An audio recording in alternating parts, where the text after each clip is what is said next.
I'm gonna ask you questions based on my capstone, which was over teen violence or teen on teen death. Okay. First question is, what do you think the reason is that kids are in the streets more than school? Uncomfortable as it may say, all of that falls back to home and the environment that they're in. It falls back on that. Okay. What do you think these kids do? What do you think influences these kids to do the violent things that they do, such as killing or robbing people? I believe TV has a lot to do with it. Even video games, certainly the movies that come out. Some of them can't separate fiction from fact. And once again, it's who's in your life. But and usually when they're in those situations like that, they're looking for family, and so they get family from the streets. Is there a way to prevent or stop their behavior? Yes, it starts in preschool. High school teachers, we blame it on middle school teachers. Middle school teachers blame it on elementary. Elementary blames it on preschool, and preschool blames it on the parent. So parent is home base once again, or environment. How should we encourage the kids to stay or go back to school?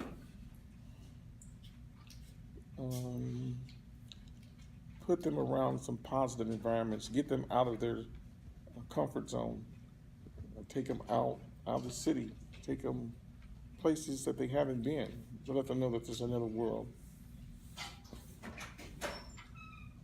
Have you ever, were you ever fortunate to face anybody young that lost their life? I guess it depends how you define young.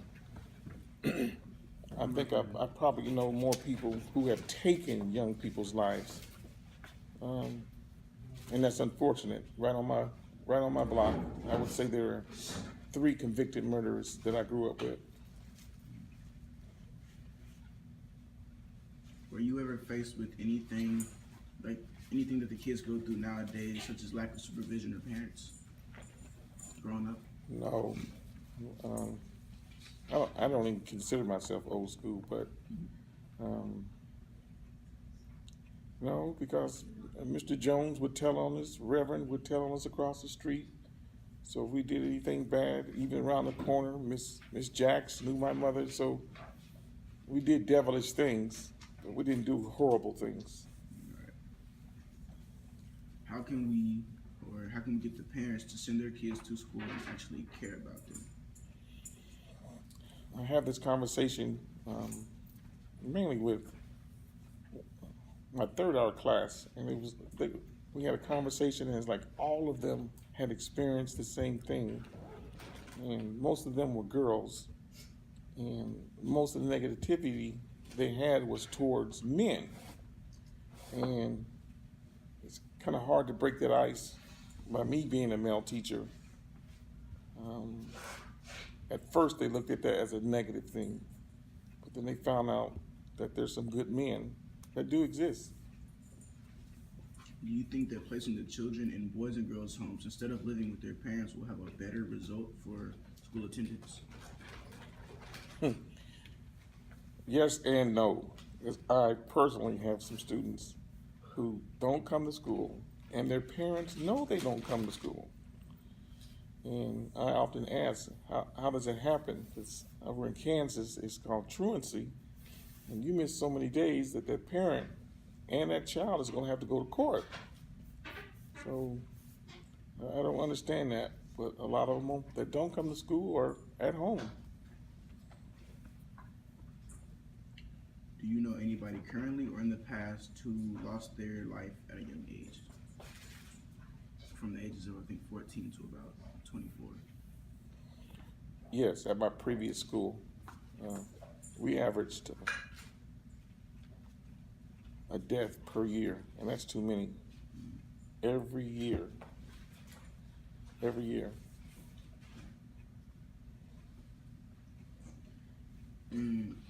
how did you feel about it, and what were you thinking at the time? And did you know about the life that they were in?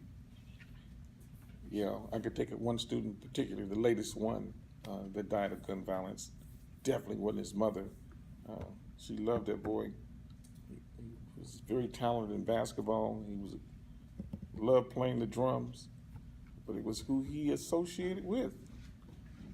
Another situation, it wasn't the guy. It was just, once again, who he was with in the car. They were after the driver, but he's the one that got shot. Yeah. So it's your environment. It's who you hang with.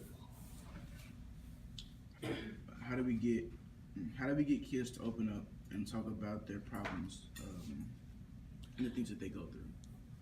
Okay, I think I do a very good job of that. However, the administrators like for us to teach from bell to bell. And I don't know if they forget, but sometimes there is no teaching unless you can get those things out of your system. No matter how long it takes, you got to talk about it. You got to vent. If they trust you, they'll talk. Do you think we should call the police at the site of a potential fight, or leave it to chance that somebody will stop it? Well, it's a double-edged sword. We have been instructed not to break up fights.